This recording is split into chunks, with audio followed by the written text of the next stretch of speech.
I am Dee Alsop. I'm the co-CEO here at Heart+Mind Strategies, and we're just really excited to have you all here.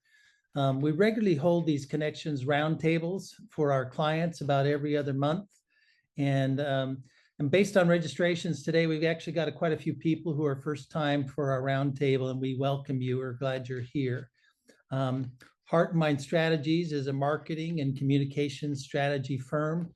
Our primary goal is to help our clients understand the hearts and minds of the people that matter most to their business, to help them be able to achieve their business goals.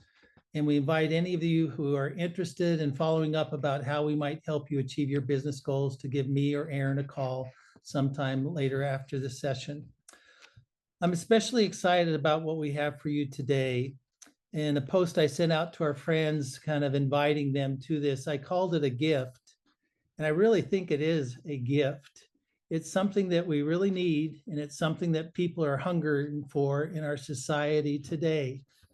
And I'm particularly excited about it because of the group of people we have.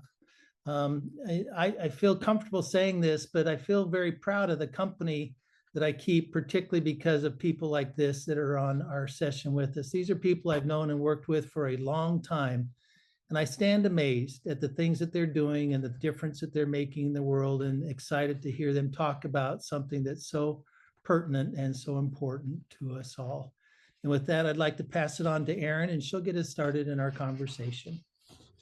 Thanks, Dee. My name's Erin Norman. I'm a vice president here at Heart+Mind Strategies, and I lead our public policy unit. As Dee said, we have 3 guests with us today who are well-versed in finding common ground and connection. And I'm going to have each one of them give a brief overview of themselves and their work in the common ground space. And then the majority of our session will be a roundtable discussion about the state of civil discourse, what we can do to make discussion and debate less contentious and more productive, and how we can get to messaging that creates unity. So we will start off with Maury Giles, who is the CEO of Braver Angels and a Heart+Mind Strategies alum. Maury? Thank you so much, Erin. It's so fun to see you and see Dee and Carrie and Ben. I remember when we got going and doing these sessions when COVID hit, and just being with friends and amazing people. I would echo what Dee had to say. And Dee, you were starting to get me emotional thinking about the way you kind of approach that, but you're good at being authentic and bringing it real. So I am, as Erin mentioned, my name is Maury Giles. I live in Salt Lake City when I'm not traveling. I'm currently in a bus station in New Hampshire because of some travel changes, as I'm visiting some of our Braver Angels partners and our members across the organization. About 93 days ago, to be precise, I took over as the new CEO of Braver Angels. If you've never heard of Braver Angels, we're the largest nonprofit in the space of working to try to, what we say, deal with courageous citizenship. We're trying to promote the notion of taking ownership of the way we respond in our lives, how we work together in our communities, and how we embrace the shared interest of a national level.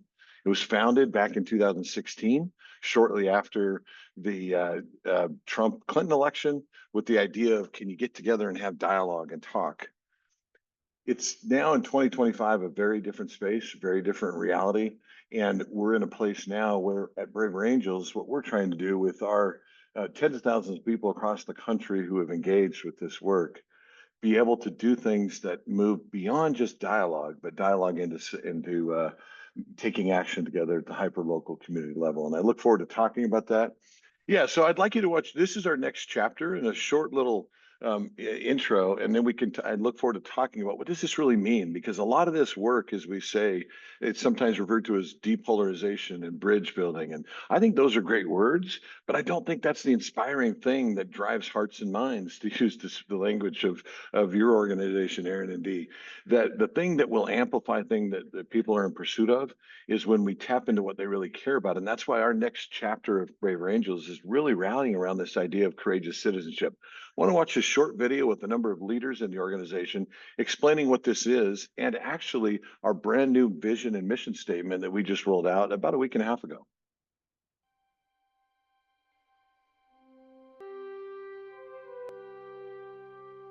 What does it take to heal a divided nation?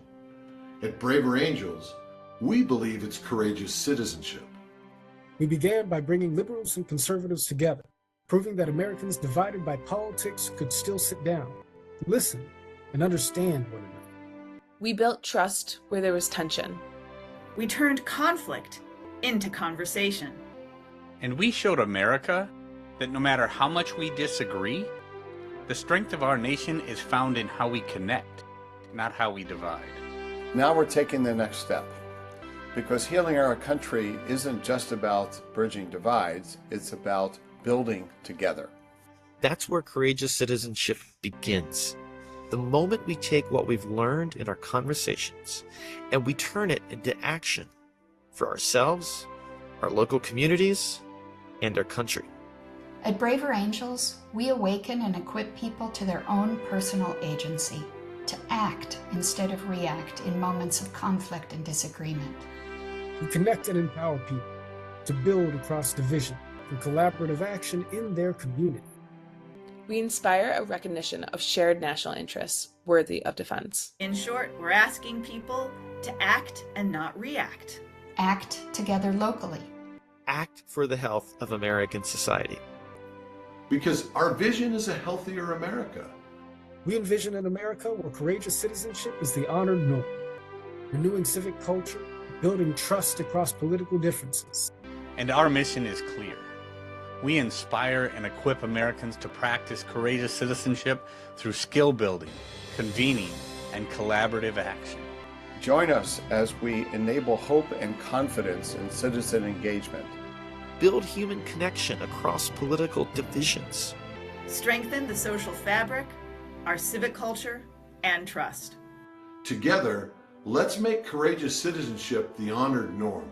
Let's roll. So that's an internal video that we shared with all of our staff and our 15,000 dues paying members, and actually to our 80,000 on the distribution list of what we're all about and where we're headed. I'll close by explaining that. So what do we do to make that happen? Our operating platform is local alliances. Think of them as chapters, or like when I grew up with like troops in Boy Scouts, but it's a local alliance where there's always a red and a blue chair, because division it matters to practice courageous citizenship. And we have 125 of those across the country. And what they do is they engage in workshops, they facilitate common ground workshops, town halls, debates, and they organize with other organizations at the hyper-local level to do what we call citizen-led solutions, where they don't wait for elected officials, but truly own that. And we'd welcome any and all of you to share the word of this, to apply it in your space. And we're the fastest growing spaces that we're applying this in, actually in colleges and higher ed, and actually in the business community. SHRM recently announced their latest data point showing that $2.87 billion they estimate is lost every day in the workplace because of hyperpolarization. And so we've been asked to carry these forward into the workplace and say, how do we deploy and help people be able to understand that we're not just these personas of the labels that the hyperpolarized and conflict entrepreneurs and the industrial outrage complex are trying to make us feel. And ultimately, if we can get to where disagreement matters, but when we have moved from I'm right and you're wrong to I'm good and you're evil, we've reached a whole other level of toxicity that has to change for this American experiment to continue. So excited to be able to be here. That's who I am and what we do. Thanks, Maury. Now I'm going to turn it over to Carrie Conko, the CEO of Ironlight and producer of Undivide US documentary. Yeah, thanks again, Erin, and thanks, Dee. And like Maury, I'm an alum, but way back when. I don't even know if it counts. But back in the early 90s, I worked with Dee Alsop and Mike Dabity when it was called the Worthland Group. So in any case, today I am the CEO of Ironlight, and we are a full service marketing agency, and we're mission driven. So that means we're organized around the mission of powering purpose-driven brands to break down barriers to human potential. And I joined our firm, just like Maury, I have a relatively new job. I joined Iron Light November 1st of last year after being a client. So I'll talk more about what Iron Light does, but I'm here with my Undivide US producer hat on. So Undivide Us, some of you hopefully have seen it, is a documentary film that explores the challenges that toxic polarization is bringing to our country. And that came about because back in 2020, when I was with State Policy Network, who was a client at the time of Heart+Mind Strategies, we had been working with Heart+Mind for about 4 years at that point. And my colleague Tony Woodleaf was in the midst of writing a book called I, Citizen. And the idea of I, Citizen was, its subtitle was to lay out a blueprint for reclaiming American self-governance. One of the key points in Tony's book was that Americans are really losing the right to self-governance because the partisans in politics, media, academia, and government have been convincing us that we can't agree with one another. And in the process of him writing that book, I mentioned to him that in working with Heart+Mind on a particularly divisive issue, they had talked to me about this process that they had created called Triadic Illumination, which we'll hear about a little bit later. And Triadic Illumination being rooted in techniques that were commonly used in, of all things, marriage counseling. It was helping them talk to focus groups about finding common ground around really tough societal issues. As it turns out, Tony ended up talking to Dee about Triadic Illumination and including it in his book as part of how we need to find understanding and how we need to understand one another so that we can renew those muscles that will get Americans talking and restore self-governance. And we go from there. So Tony writes his book. And I have a really good friend, Christy Kendall. So Christy's a really talented filmmaker. We gave the book to Christy, and Christy's like, I've got to do something with this book. This is so timely. She was concerned, you know, she and I've talked about often why we got into this film. And Christy said, you know, what I was concerned about is, you know, what is the society that we're leaving for our kids, right? When things are so broken, when we can't talk to one another, this is not how I want to leave the world for future generations. And she said, I want to do something with this. And it all came together was introducing Tony to Christy, to Dee, to Erin, and then of course actually to Ben Klutsey, because Ben was working also in the field of pluralism. And Ben and I had actually worked together at the Mercatus Center at George Mason University, where he was starting the Pluralism Lab. So one of the key things about being a producer is apparently being able to make connections. So I feel like I got an A+ on that and making connections for people. In any case, back to Triadic Illumination and the film. One of the things, obviously, in a documentary film, you definitely want to be able to tell the story of how did we get here? How did we get to a place where we weren't talking to each other, where we were losing this muscle for self-governance? But a key thing that Christy and I talked about with the film is that we didn't want to just highlight the problem. We wanted to highlight some of the solutions that Tony laid out in his book. And it ended up that the Triadic Illumination exercises that Heart+Mind developed ended up being a key part, almost another character in the film. So you'll see that Ben Klutsey's in the film, Tony Woodleaf's in the film, and then Dee Alsop and Erin Norman helped us by actually leading focus groups around the country. So we went to Atlanta, we went to Pittsburgh, we went to Phoenix. And in this process, we said, can we sit down with Americans and give them the gnarliest questions that we're facing in society? Can we get them talking about immigration in Phoenix? Can we get them talking about Second Amendment issues in Pennsylvania? Can we get them talking about policing in Atlanta? we were really nervous about that. I think, there's, if you see the documentary, you'll see, there's, I think Ben Klutsey has one of the most nervous giggles ever when we say, here's what we're going to do. And he's like, all right, are you sure?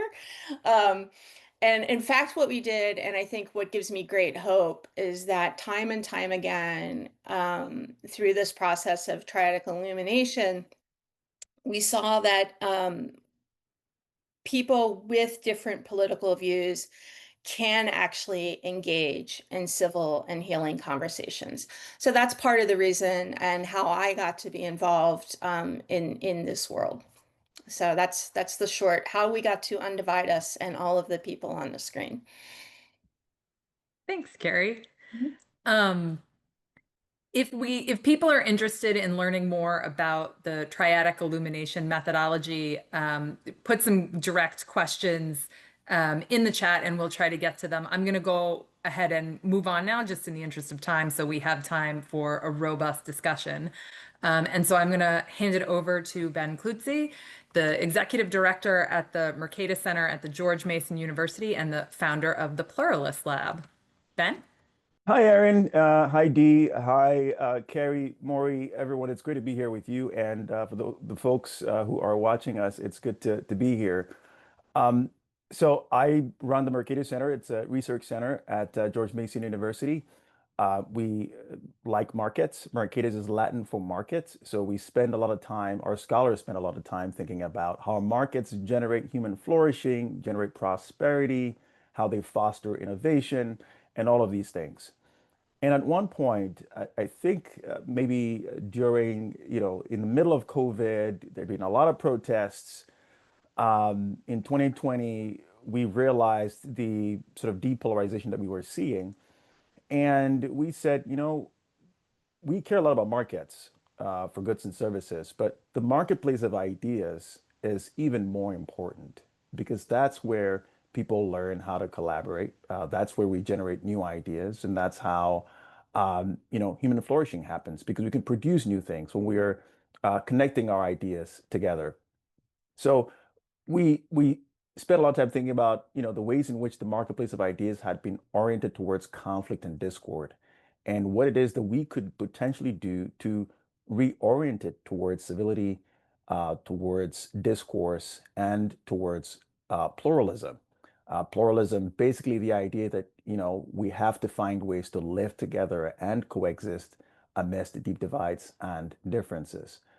But I've cared about this idea a very, very, very long time because I grew up in Ghana, West Africa. I grew up under military rule. And I remember one of the most memorable moments of my life was my father sitting me down and saying to me, look, when you walk outside of these four walls, do not talk about politics. Do not raise any questions about the government or the authority or the military. Otherwise, we'll end up in deep, deep, deep trouble. And it seemed to me that looking at America at that time, everyone was walking in eggshells, and everyone was terrified to speak up because it seemed as though we were extremely divided. And so we launched the Pluralist Lab to help generate some opportunities for people, especially students, to be able to talk. And we were learning also, according to data, students are self-censoring increasingly across campuses. And so we started this. It was an experiment. We worked with students at Bard College, students at Howard, and on and on and on. And just bringing them together, spending a couple of days with each other, breaking bread together and talking. And we were learning from these students that there was a deep yearning for having conversations with one another. And students wanted to hear more from each other, from other students who differed, very much on issues, whether it's about education, it's about healthcare, what have you. They really wanted to hear about these things, but they were not getting these things on their campuses. So the Pluralist Lab became an opportunity for them to engage in discourse with each other. And then I, talking to Carrie, and she introduces me to Tony and his new book, and I read the new book and I find it super interesting because I think Tony is introducing an idea that maybe we're not as divided as we might think, right? And so got connected with Christy, and I became part of the Undivide US family. Learned a lot from Dee and Heart and Mind Strategies about, the Triadic Illumination. And so the Triadic Illumination that we learned and applied during the Undivide US documentary became part of the exercise that we incorporated within the Pluralist Labs, and it really enhanced our work tremendously. But it's an effective tool. It's basically reflective listening, but it's done in a way that encourages participants to not just defend their views, but to articulate why somebody else might hold the views that they view. You put yourself in the other person's shoes. And I think a lot of the time, we're not doing that. We're only having conversations to simply respond and have that quick, clever, response. But we're not having conversations to truly listen and to hear one another. And I think that's one of the things that Triadic Illumination does help us do. Great. Thanks, Ben. So again, thank you all for being here with us today.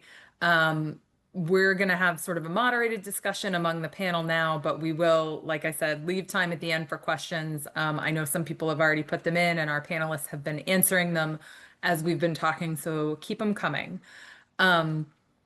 So for the panel, let's start at sort of a high level. At Heart and Mind, we encourage our clients to meet people where they are. And so then the natural question is, where are we right now when it comes to civil discourse and reaching mutual understanding? And I'd love to hear your thoughts on sort of a broad societal view, but also what you see happening in the work that you're doing, because I think the broad picture and what is happening in smaller, more localized settings is probably a little different. I think one of the interesting things that I've learned in this work, a data point that shocked me, is that negative attitudes towards inter-party marriages is much higher than interfaith or interracial marriages, right? Yeah. And I find that to be incredibly jarring.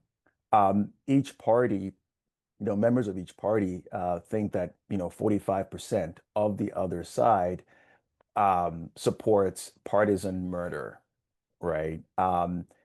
Increasingly, there's a very, very negative view of the other side. Now, political scientists call this affective polarization. It's not political polarization that, ideological distance between two parties, right? They're pro-life, pro-choice, pro-Second Amendment, not pro-Second Amendment, and all of these things. It's really how we feel about each other is very negative, right? So that's true. But I've also had experiences through Undivide US and through working, with the Pluralist Lab, and I've realized that there's really deep interest in engaging. And what's happening is that we are overestimating how extreme the other side is, right? And if you dig deeper, you realize that the most polarized folks, the folks who say, I don't want to have anything to do with, the person who, you know, is on team blue or team red, I can't be in the same room with them.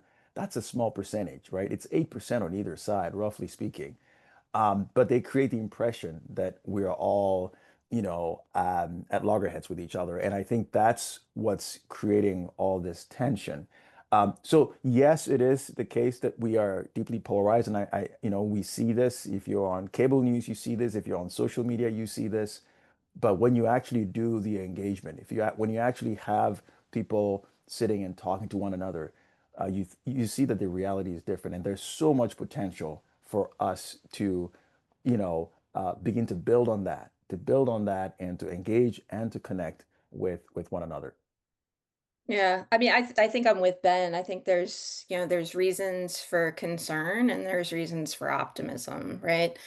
I think, akin to what he was talking about in terms of the polling numbers, the fact that political violence is becoming everybody's concern. Pew did a poll at the beginning of October, right, where they said 30% of Americans say people have to resort to violence to get our country back on track. That is up from 19% in April of 2024. And that comes after, Charlie Kirk's assassination, the murder of a legislator and her husband in Minnesota, an attack on another family in Minnesota, the firebombing of the Pennsylvania governor's mansion, and, of course, the assassination attempts on President Trump.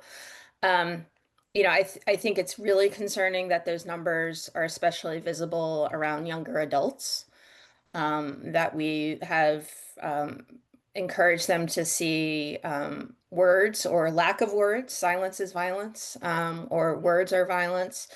But it's not confined to them. So, I think we're at a point where we need to do something different with the rhetoric, because we're at a very scary tipping point.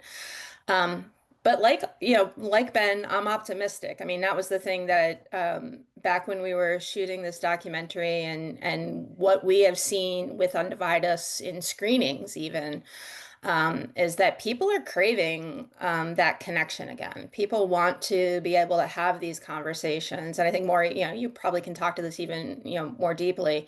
But I think that people do, there are definitely, extremes where, people are done. They don't want to talk to other people. They've decided that they're in a camp and that's where they're hanging out, and that's them.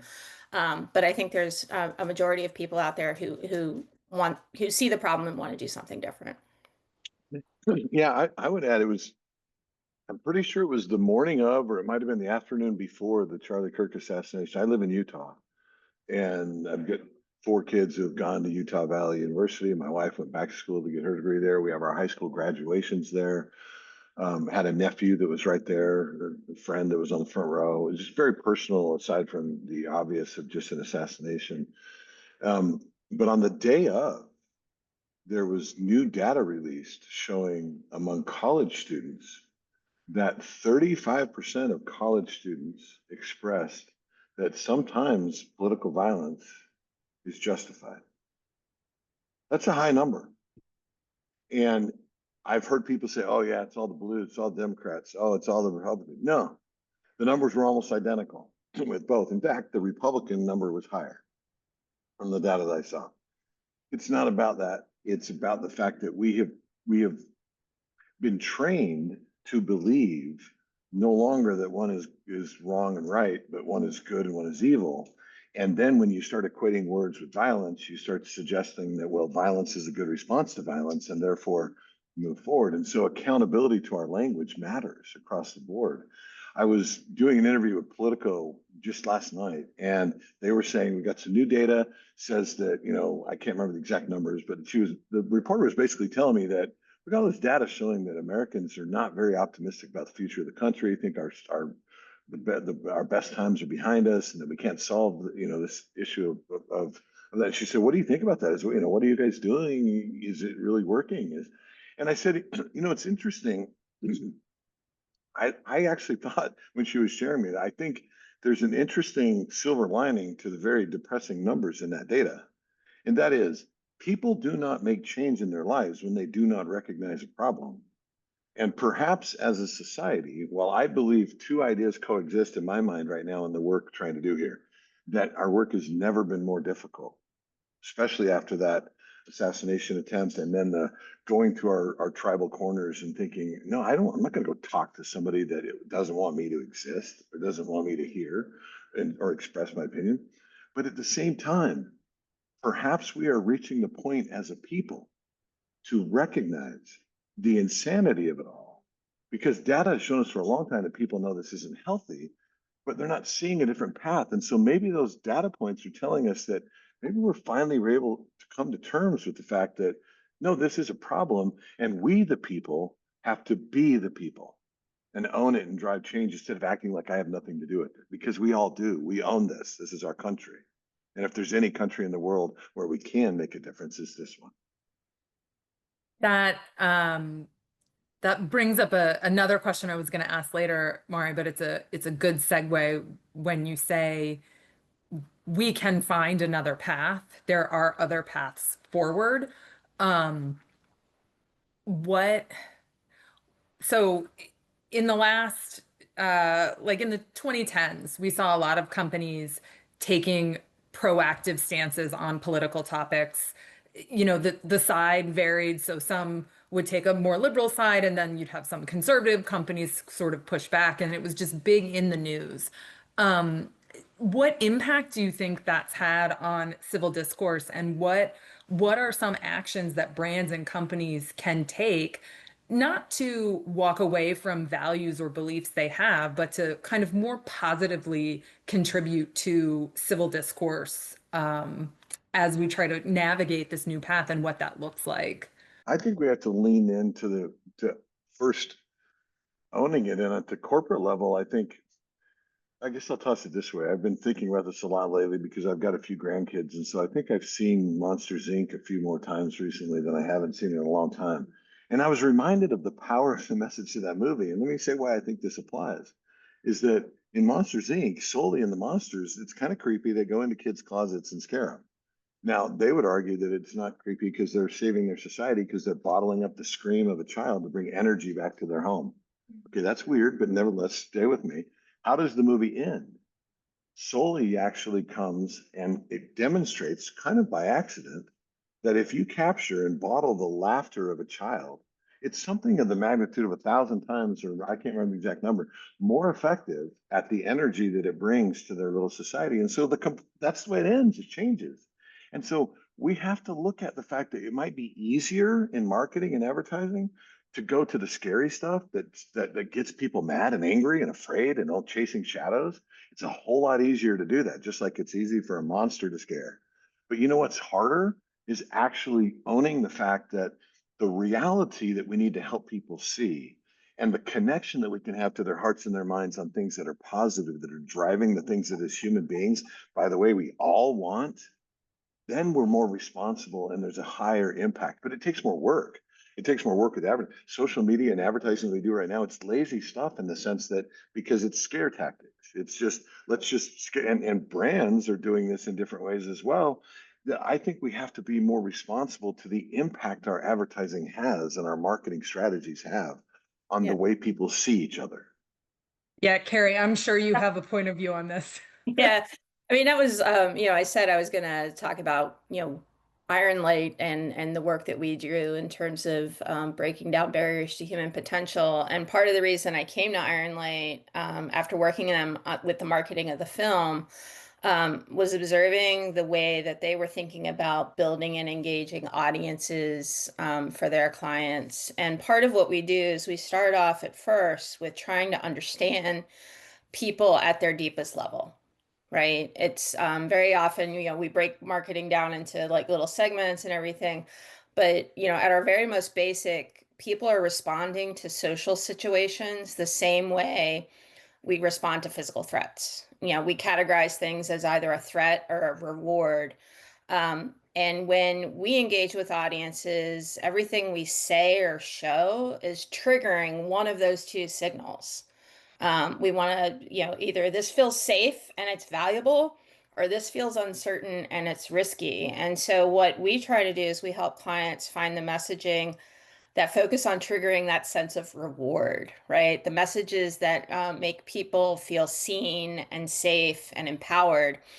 And it starts with an understanding of the audience, not as a demographic, but a set of human motivations. And that goes back to, work I learned, working at Worthland back when I was a youngster. So I think the place we go from there is we think about the people for how we segment people, right? There's going to be people who are aligned with you. Right. We segment audiences that way. People are going to be aligned, people are going to be persuadable, and then people are going to be opposed. And those aligned people are going to be your base. They're going to give you that sense of momentum and coherence. And often we hear about the movable middle. Those are the persuadables. Those are the people who are open to you, but uncertain, but skeptical and reachable. And of course, the opposed are going to be the people who are out on the edges of the conversation, but that's not where your persuasion is going to happen. And often we're over concerned about them. So what we do is we build our models based upon that and how those ideas of beliefs and behavior spread based on human reactions. The thing that I think often marketers leave out of the persuasion model is that feeling of how do you activate the positive receptors in the brain, and activating the idea is that persuasion doesn't begin with the ideas. And often in policy where I work, right, or politics areas, it's often like, we've got to persuade. And it's like, no, what persuasion begins with activation. And what you want to do is activate attention, emotion, and irrelevance inside people's brains. And that's through content. And the content that we focus on is something that is actually based in behavioral and neuroscience. It's our team found it. It's a neuroscientist called David Rock came up with it, and he's actually focuses a lot on human resources inside institutions. And the idea is called SCARF. So SCARF stands for status, which affirms people's, the idea of affirming somebody's worth. Certainty, which is giving people that sense of reducing chaos and anxiety. Autonomy, which restores sense of self-control. Relatedness, which creates safety and belonging. And fairness, which gives us that sense of renewal of like moral investment.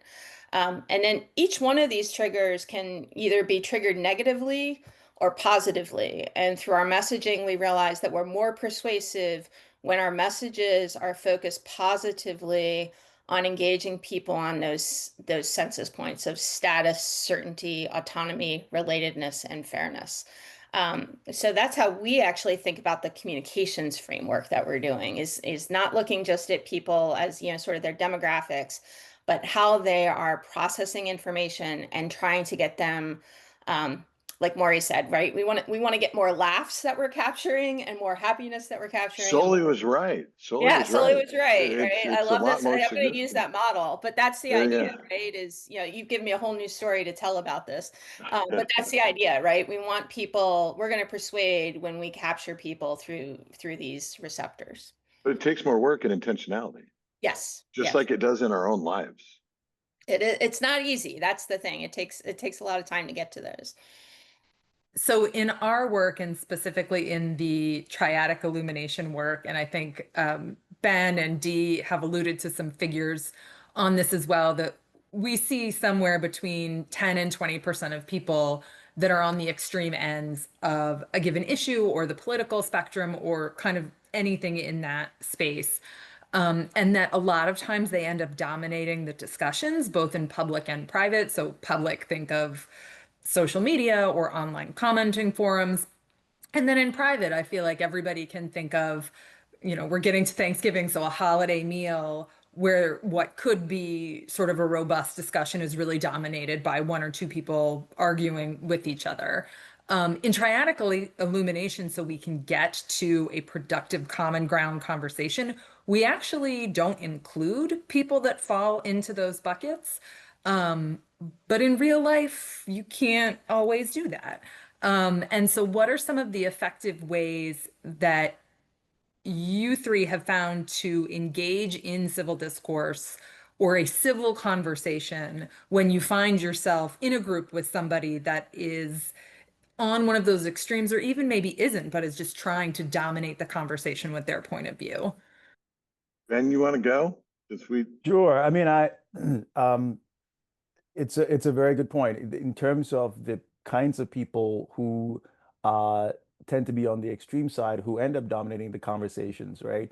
There's a wonderful economist by the name Timo Koran who coined the term preference falsification.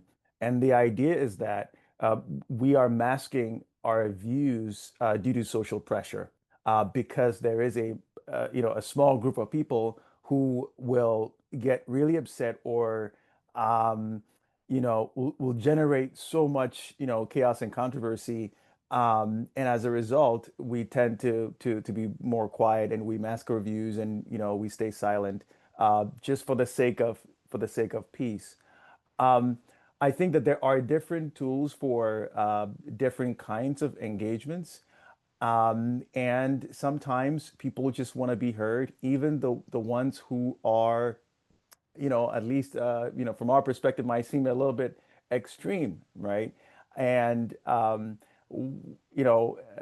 love to use, Daryl Davies as an example. He is a jazz musician, African American jazz musician, who has a lot of KKK robes in his closet because he went around the country and talked to people who were really extreme, and eventually was able to move them to the non-extreme side. And not every one of us can be Daryl Davis, but I think ultimately what Daryl Davis says is that um, not talking to these people is always a missed opportunity, because you never know what you can teach them, what you might learn from those experiences. And regardless of who you are, you do want to be seen. Yeah. You mentioned one of my favorite books is by Monica Guzman. I think Monica works for Braver Angels. Yeah. Yeah. It's called I Never Thought of It That Way. Yep. And she says you want to get to a part of the conversation where you say, "Oh, I never thought of it that way." It does not mean that you agree with them, but you are you can now connect the dots in the ways that they do. One of the interesting things Monica did, and she talks about this in her book, is that she goes, her county in I think it's Kings County in Seattle, went 73% for Hillary Clinton in 2016. And she was shocked by this, right? And so she takes a busload of her friends who are mostly progressives and go to a different part of the country that voted, the opposite way. So she goes to a rural part of Oregon where 73% of them voted for Donald Trump. And just to cut the long story short, at the end of the day, it was an older gentleman who comes to her and says, "Wow, for the very first time, I feel seen." Right. And that was Yeah. really a turning So moment powerful. in the conversation. And I think, we've tried to do this in the Pluralist Labs, and obviously because of the screening process, we tend not to have the kinds of people who might be disruptive. But in my own, conversations with people, whether I'm the most annoying person at the airport because I want to talk to you and have these conversations, and I'm really just trying to get as much questions in as possible. I'm trying to be curious about you, and I think when people feel like you're curious about them and you can at least hear them out, I think it does soften them a little bit, and it gives an opportunity for you to contribute, and maybe say something that might help them out. Yeah, I think that's at the core, Ben, of the training that we do within Braver Angels. It was started from rigorous methods coming out of family and marriage counseling. And one of the things we have at Braver Angels over the 9 years is we have a ton of data because we gather data on all these different workshops. We're having workshops every day across the country, certainly every week. And we can see the impact that it has on depolarization. But we have like 17 or more different type of workshops. I'm still learning of more that we have that I didn't know we have. And they range from individual training of yourself and then working and interacting with others. And it's all about practicing courageous citizenship. And it starts with you taking ownership that I can choose. I have personal agency to act instead of react, and then practicing it. And when we do that, one of my favorite parts of the very simple, practical, simple, I didn't say easy, but simple statement is when you're talking with that person that has a different point of view and you start to feel that anxiety or that anger or that frustration coming up, one of the questions that we encourage people to do is to say, instead of coming back with your gotcha question or your attack or what have you, is to say, tell me more about your life experience that shapes the way you view this. And that single phrase, in most cases, reframes the entire dialogue to where now you can actually connect. And the reason it works and the reason it's so important is we think people choose their opinions. And so, like, how could they choose to look at me in this issue this way when in reality, we primarily, outside of our DNA and wiring that come with us as a prepackaged, we experience our opinions. The life experience we have shapes how we view the world. And so if we recognize that, we'll approach people differently instead of thinking that they're in a bad place. The other thing I'll toss out is kind of fun. And if you're interested in testing this out, we're rolling out a beta version. So we've got, if you want to be a beta tester, email me at maury@braverangels.org. But the team is calling it the Depolarization Dojo. I wanted to call it Crazy Uncle Ted or something like that. But basically, it's an AI-driven tool that you can choose from one of the 9 Pew Research typologies of the political orient or ideology of your neighbor or your family member or the person you're going to be at Thanksgiving with. And then you can pick age and gender and you start to have a conversation. So AI creates a personification of that. And but the really cool part is that we have on the other side, there's a coach. There's an AI coach that's the perfect braver angel, never gets tired, always does it right, doesn't have emotion that gets them off track. And we have a little meter that in the dialogue between your persona of your relative, that's the synthetic representation, and your conversation, if the heat gets going up, then the meter goes up. And then you stop and you have a conversation with the coach. And the coach tells you, well, what if you try this next time? And so that's one way we're looking at scaling this more and testing it out. If you want it, like I said, if you want to be one of the beta testers, we're trying to get it out so this holiday season, because one of our biggest draws has always been in the holiday season. People want to use our family workshop that we say of how to have these kinds of conversations. That is fantastic. I am super excited about that. I think I said that, Maury, when you, like on our planning call, when you said you were rolling that out. So hopefully you can get some beta testers from this. There was a question in the Q&A that Carrie jumped in and answered, but I think it ties in nicely here, so I'm going to bring it in. So it was Harmony asked about initiating healthy community engagement and said, I don't have political background or profile, but recently the idea of a book club came to mind.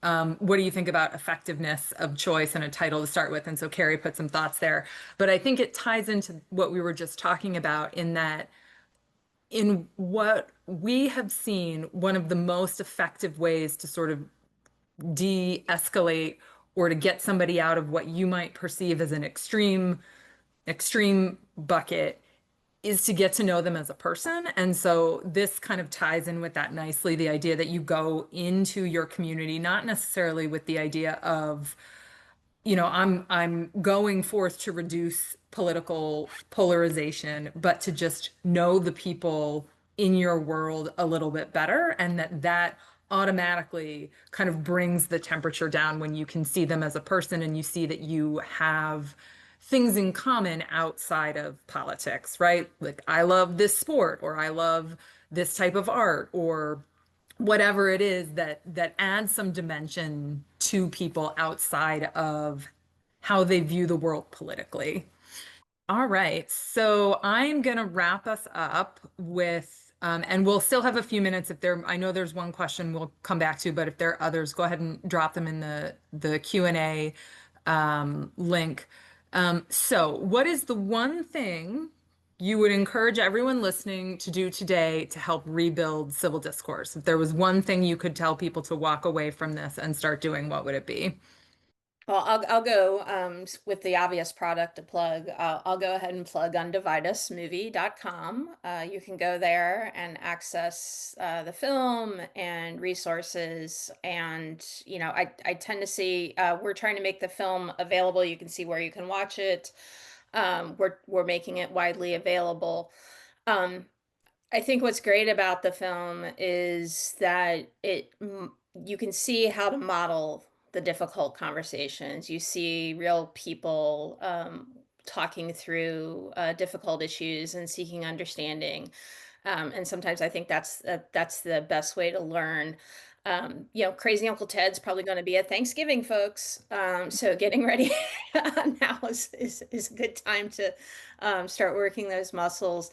And then somebody had asked, I think, about the 250th anniversary, and I think that's and whether or not we should be concerned about themes of political violence because of the Revolutionary War. I'd say perhaps, but the other thing I would say is also keep in mind what came out of the revolution, right? And the idea that this country was going to be united despite its differences. A big part of our history is the fact that the country was founded out of difference. And in fact, when Ben Franklin was trying to describe federalism to people and how the country, the states were, colonies were going to knit together, he went out and he asked somebody to come up with a graphic, right? So of course he went to the marketers, right? He went to the graphic design team and he said, well, how are you going to show that we're coming together as all of these different individual communities? And somebody came up with the image of a hand, a strong hand holding a bouquet of flowers. And I tend to think of it that way, is that's, what came out of that revolution is a country that is united despite our differences. So I would say that that's how I would prepare for it. But Yeah, I would build on that to say that from our perspective, and I really think that it's what I said before, but I'll emphasize it, is look in the mirror and determine what you're doing as a part of this. One of the time we often talk about things of like, well, we're not talking about the elephant in the room, right? We're ignoring the thing. I think it's different than that. I think we're letting the elephant become the room when we sit here and act like we don't have anything to do with all these things we're experiencing. And we do because we as humans have the choice to engage in the system or not. And the dominant narrative, in many ways, this is a counterculture movement. This is a movement to say, hey, look, I'm not going to buy into the dominant narrative. And yes, there are massive issues systemically that are going on. And no matter what your political views are, we're not getting a lot done in the way of governance and leadership at the national level. So I think the most important thing to do is to act locally, but not just with people that are like you. Find the people that are around you that see the world differently and go and understand their experience, and you will have a transformational experience in yourself of realizing that what you want is actually quite the same. You just might have different ways of getting there. And think about it in business. A lot of people I know in your audience are going to be business leaders. If we treated innovation and pipeline innovation with product design the way we do politics, you'd never innovate because no, we can't have any different ideas in here. We can't have that. We can't have debate. My gosh, you have to have debate if you're going to get to innovation and find common ground and get to a new place. Then you co-create something that's better for the majority and even for the minority when it needs to happen. And so I think owning it. And the last thing I'll say is a bit of optimism. It's a little bit chaotic in terms of the sector that I'm working in now, where I left the corporate career to help run this nonprofit that I was a volunteer in for many years. But it's the idea that, or it's the fact that there are over 11,000 organizations. In fact, I think the latest number is 11,039 organizations that are doing something about bridging, depolarization, civic renewal, or something in that space. Now, 97% of them or more, I believe the number is, are hyper local. That means they're where you live. There's a handful, there's a lot that are national, but we're trying as an industry to work together more. But if there's that many that are doing this, that means that people are recognizing it. Go join and be a part of it. Come be a part of one of our alliances. If you're a volunteering type, start an alliance, be a co-alliance chair. But watch the movie Undivide US, watch Ben and the stuff. If you haven't seen that, watch that. Go get with Christy and the stuff she's working. There are a lot of us working on this. We have to come together and do it in your workplace, do it in your place of faith, do it in your family. And I would certainly double down on all of that. And I'd say, go find someone, a fellow citizen, and do something with them that has nothing to do with politics. I think that politics has saturated every sphere of our lives. And I understand why, but we have to find other things to do with fellow citizens that have nothing to do with politics, whether it's volunteering to clean up part of the neighborhood or teaching kids how to read in the library, something. What's happening across the world and in the US is that for the very first time in world history, we're seeing large, growing, multi-ethnic, multi-ideological democracies. This has never happened in the world before. Some of the most celebrated democracies in the world have not been multi-ethnic, whether it's Athens or Denmark. And some of the most celebrated multi-ethnic societies have not been democratic, whether it's the Roman Empire or the Ottoman Empire. And so this is a new phenomenon. I think we have to find ways to make it work, and we will. Now, pluralism, which I often talk about, is really about how we coexist and live together amidst deep divides and differences, requires two things. The first is inclusion, that we have to find ways to include other people who have been marginalized across society. And I think America has done a fantastic job of doing this throughout the past few centuries that we've been in existence. And it's hard, but it's doable. Now, the other aspect of pluralism is dissent, that sometimes we will disagree. Sometimes we will be unhappy with what someone is doing or what someone is thinking. That's just the fact of life. We are over 330 million people. We are free. And so we're definitely going to disagree on how to live our lives. And some of the small questions from whether we love anchovies pizza or pineapple pizza, or the big questions, right? The existence of God or what have you. We're going to disagree on all of these questions, but the best way to do this well is to learn how to live together just as fellow citizens, to form these sort of civic friendships, even before we get to engaging on all of these big questions of life. But I believe it is possible. We have to find, others in our neighborhoods, in our communities, to do something with them that has nothing to do with politics. And as Maury said, it's really encouraging to see all of these amazing organizations, over 11,000 of them, that are emerging and trying to address these issues. One of the things that de Tocqueville saw when he traveled across the United States is something he called associational capacity, that Americans can have this sort of bottom-up solutions to these problems that are sometimes very, very challenging. But I believe it's certainly possible. And we are just about at time, and I think, Ben, that's a really good place to end, with a reminder that we are not necessarily in a spot where we are failing at something that we have always been able to do or has always been easy, but we are in fact continuing on that great American experiment of doing something that hasn't really been done before and learning as we go. And that is a great reminder that as you kind of work towards that, there are going to be bumps and it's going to be hard work, but that does not mean it's not worth doing. So that's a great place to end. Thank you to our panelists, including Maury, who had to run off and catch his bus. And thank you all for coming today. As Kara mentioned, in the next day or so, you'll get a recording of this session, and please feel free to share it with others that you think might be interested. And you can reach out to me and Dee and the rest of the team at Heart and Mind Strategies if you have any other questions about the work we do or how we might be able to help. Dee, do you want to say anything else before we wrap up? Thank you for our guest panelists. Appreciate so much. Such thoughtful comments. I'm so glad we got this recorded. And you, our guests who join us to listen in, you can see the accolades and comments, and it really is just the good, actionable ideas that you've all given us. And so thank you very much for everyone's time today.